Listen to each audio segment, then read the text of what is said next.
Back portion எங்கே cut பண்ணியிருக்கேன், இப்போது ஃப்ரண்ட்டுக்கு எங்கே வச்சுருக்கேன்னு பார்த்துக்கோங்க. இந்த விளிம்பு ஓரத்தில் வச்சுருக்கேன். இப்போ பேக் போர்ஷனில் இருக்கிற மாதிரியே ஷோல்டரும் ஆர்ம் ஹோல் ரவுண்டும் எல்லாத்தையும் மார்க் பண்ணிக்கலாம். இதில் இருக்கிற அளவே மார்க் பண்ணுங்கள். சைடில் கப் ஷேப்புக்கு நான் எக்ஸ்ட்ரா விடலை, தேவைப்படலைங்க. முது பக்கத்தோட ஸ்ட்ரெயிட்டாக ஒரு கோடு போடுங்க. முன்கழுத்து இப்போது மார்க் பண்ணிக்கலாம். ஷோல்டர் ஜாயிண்ட் வர இடத்துல கரெக்டாக வைங்க. முன்கழுத்தை கரெக்டாக ரவுண்ட் ஷேப்புக்கு கொண்டு வந்துட்டு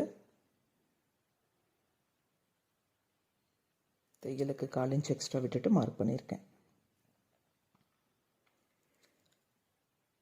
முன்பக்கமும் ஒரு 1/2 இன்ச் சேர்த்து விட்டுருக்கேன். திரும்ப அளவு பார்த்துக்கலாம்.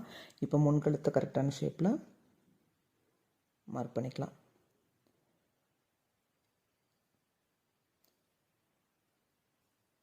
ஓகே, இது கிராஸ் கட்டிங் இல்லை, ஸோ அப்படியே இருக்கிற அளவு கரெக்டாக வச்சுக்கலாம். ஷோல்டர் ஜாயின்லேருந்து உள்பக்கம் திருப்பி இருக்கிறனால மேலேருந்தே ஃபுல்லாக வச்சுருங்க. ஜாயிண்ட் வரைக்கும் மார்க் பண்ணிவிட்டு சும்மா ஒரு ஷேப்புக்காக மார்க் பண்ணுறேன். ஸ்ட்ரெயிட்டாக தான் கட் பண்ண போகிறது.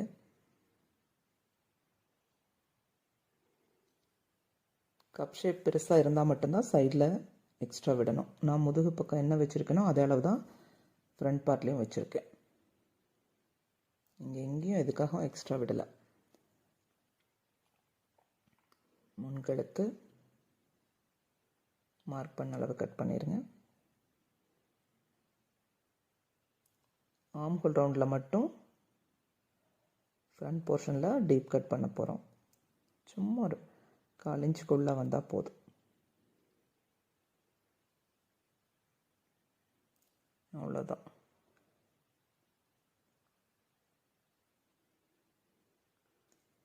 இப்போது ஷோல்டரில் ஒரு 1 இன்ச்சுக்கு மடிக்கிறேன். இந்த அளவு டாட் பாயிண்ட்டுக்கு கரெக்டாக வரும்.